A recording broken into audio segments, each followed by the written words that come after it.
Эки адамдын өлүмүнө шектелген жаран кармалды. Бул тууралуу Ички иштер министрлигинен билдиришти.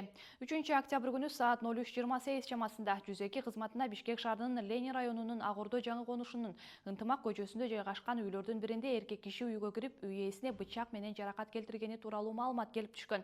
Аталган факт маалыматтардын электрондук каттоо журналына катталып, окуя болгон жерге ИИМдин жетекчилиги жана ыкчам тергөө тобу барган.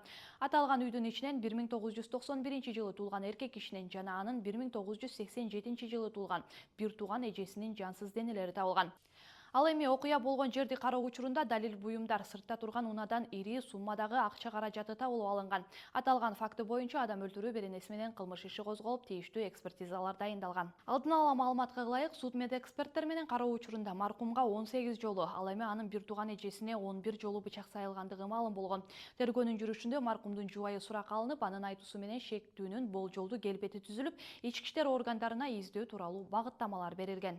Бул кылмыш иши ИИМдин жетекчилигинин көзөмөлүнө алынып, тиешелүү кызматтарга кылмыштын бетин ыкчам ачуу боюнча тапшырмалар берилген.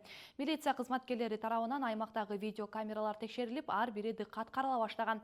Тергөө ыкчам иш-чараларынын жүрүшүндө кылмышка шектүү боюнча толук маалыматтар жана фактылар чогултулуп, ал 2006-жылы туулган жаран экендиги аныкталган. Милиция кызматкерлери тарабынан кылмышка шектүү коомдук жайларда орнотулган ИИМдин коопсуз өлкө долбоорунун тутумуна кошулган жүздү таануу көзөмөл камералардын жардамы менен кармалып, тергөө кызматына жеткирилген. Ошондой эле шектүүнүн кайсы багытта жүргөндүгү боюнча видео маалыматтар такталып, Бишкек шаарынын аймагында жана ошондой эле Ысык көл облусуна чейинки аралыктагы видео көзөмөл камералары текшерүүгө алынган. Азыркы учурда жасалган кылмыш ишинин жагдайларын аныктоого багытталган бардык зарыл тергөө аракеттери жүргүзүлүп жатат.